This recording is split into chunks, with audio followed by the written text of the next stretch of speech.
Келиңдер достар, басталды! Жиналыңдар! A, B, C, D, E, F, G әріптерді үйренем. 1, 2, 3, 4, 5, 6 санаулыды үйренем. Кел достар, ойнайық та ойлайық. Қанша қиын болса да жеңбей оны қоймайық. Come learn with me, counting right to me. Friends, let's play together and you will speak fluently. A, B, C, D, E, F, G әріптерді үйренем. 1, 2, 3, 4, 5, 6 санаулыды үйренем. Ал балақайлар, дайынсыңдар ма? Сәлеметсіңдер ме балалар? Hello. How are you? I'm fine. I'm so. I'm okay. Достар, Наурыз мерекесін бүкіл түркі тілдес елдері де атап өтеді. Бізге ата-бабамыз мұра етіп қалдырған осы мейрамды бірге тойлайық. Наурыз бірліктің, татулықтың, еңбектің, бақыттың мерекесі ретінде тойланған. Апай, Наурыз деген сөз нені білдіреді? Айтыңызшы. Наурыз парсы сөзінен аударғанда нау жаңа, рус күн деген мағынаны білдіреді. Қазіргі күн есебі бойынша Наурыз айының 22-ші жұлдызына сәйкес бұл күн жаңа жыл басы деп есептеледі.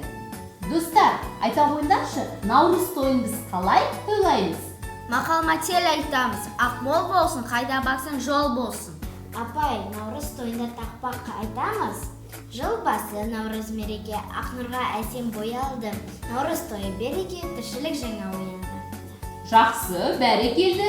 Келесі. Наурыздан соң қыс болмас, мизамнан соң жаз болмас. Жарайсың. Тағы да кім не біледі екен? Ағай қалайық, Наурыз тойын тойлайық. Мерекесі халықтың, Наурыз тойын тойлайық. Жарайсың. Ал ерке. Керемет. Достар, сендер де біліп оқып алыңдар осыны.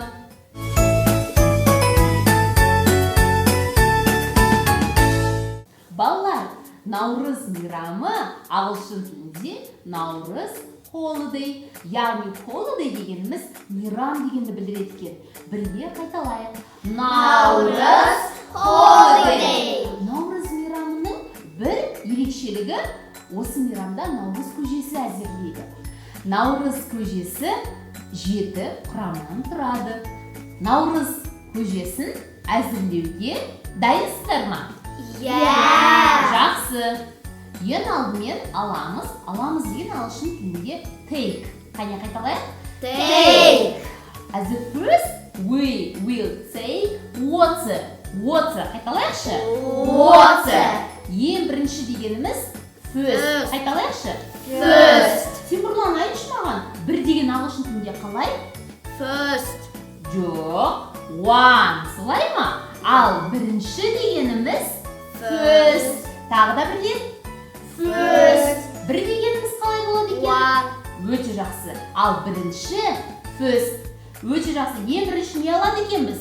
Су, water. Қайталайық? Water. Бәрекелді. Екінші дегеніміз ағылшын тілінде second. Қайталайықшы? Second біз salt алады екенбіз. Salt дегеніміз тұз. Бірге қайталайық.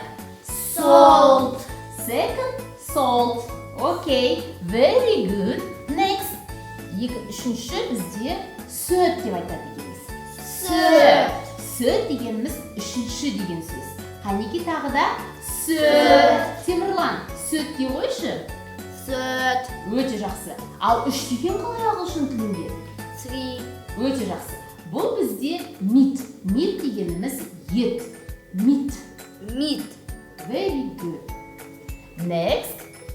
Fourth, please. Айта қойшы. Fourth дегеніміз төртінші. Ал ағылшын тілінде төрт деген қалай? Four. Солай ма? Төрт дегеніміз four. Төртінші дегеніміз қалай болады екен? Force. Адина, қайталай қой. Force. Өте жақсы. Force біз не аламыз? Barley. Barley дегеніміз арпа. Бірге қайталайық. Barley. Barley дегеніміз арпа. Арпа, я?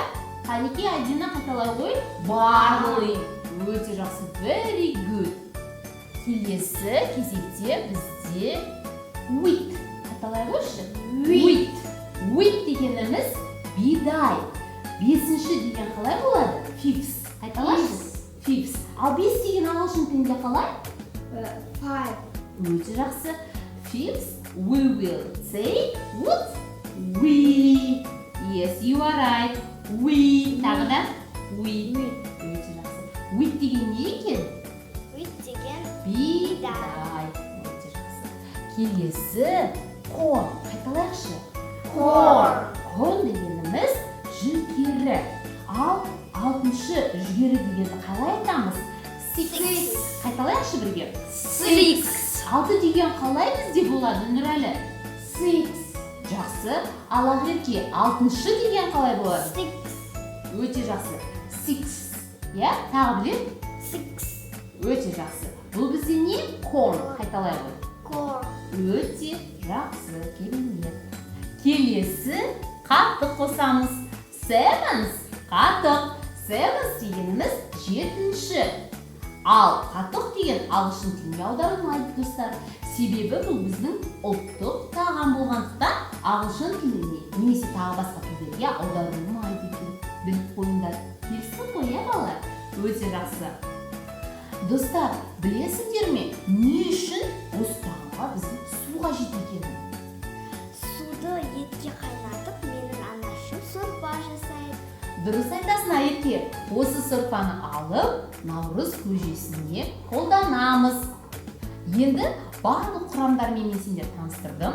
Осы құрамдардың барлығын қоса отырып, наурыз көжесін әзірлейік.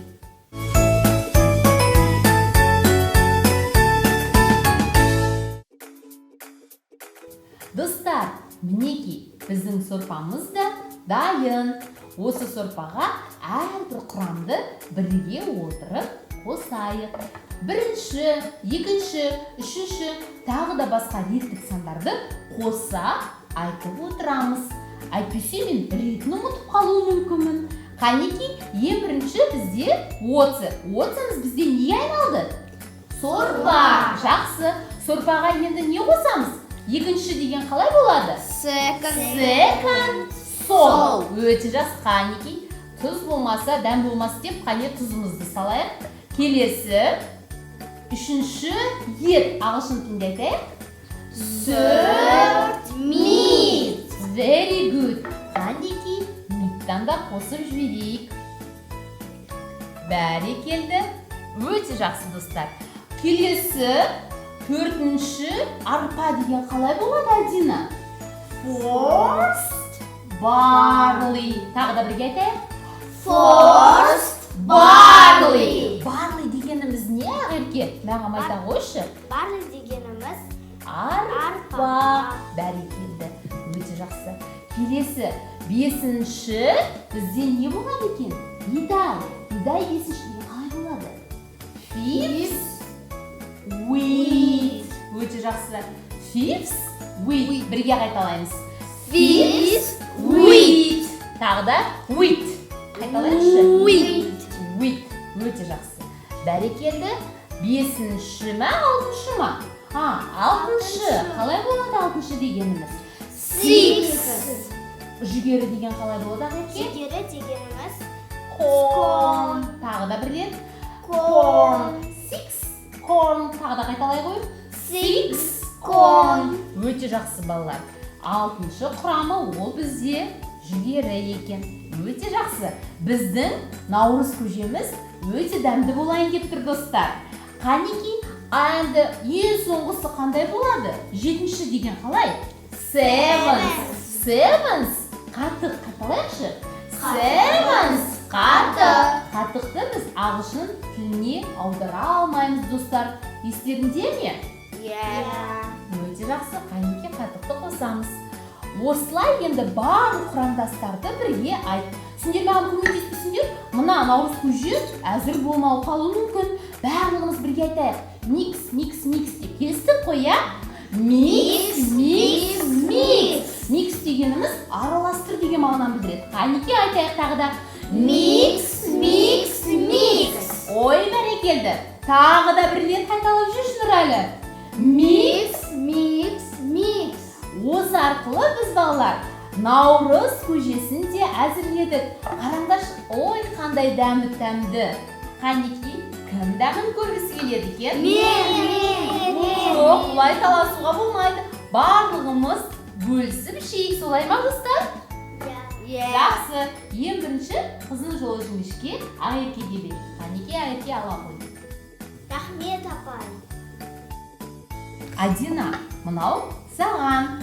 Рахмет, апай. Асың дәмді болсын. Достар, наурыз мейрамында тек қана наурыз көжемен ғана жаңылтпаш, тақпақпен ғана шектелмеген. Сонымен қоса ұлттық ойындарды да ойнаған. Қандай ұлттық ойындарды білесіңдер? Темірлан айта қойшы маған. Алқан тартыс. Бәйге. Дұрыс айтасың, бәйге, тағы да басқа. Ал біздің қазіргі ортамызда тек қана арқан тартысты ғана көрсете аламыз. Солай ма достар? Қанеке, келіңдер бізге арқан тартысын тартып көрейік.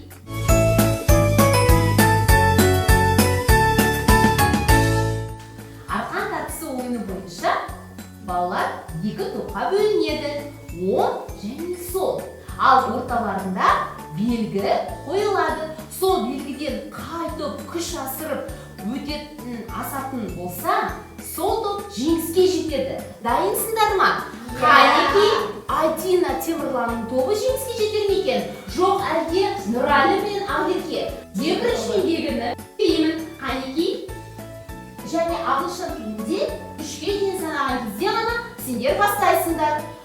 1, 2, 3, start! Адина, Айерке, Темірлан, Нұрәлі. Қай топ жеңіске жетеді екен? Біріне бірі күш бермейді екен. Қанеке, тартамыз. Бәрекелді. Темірлан мен Адинаның тобы жеңіске жетті. Бүгінгі бағдарламамызды Бани оқу орталығында түсірдік. Менің ойымша, сендерге де ұнаған деген сенімдеміз. Және де достар, өзіміздің ұлттық дәстүрімізді құрметтеп, дәріптей жүрейік әрқашанда. Осымен бүгінгі бағдарламамыз соңына дейін жетті. Бізбен болғандарың үшін көп рахмет достар. Goodbye. Қанеке бірге? Goodbye. Сау-саламатта болып тұрыңдар достар. Келіңдер достар, басталды. Жиналыңдар.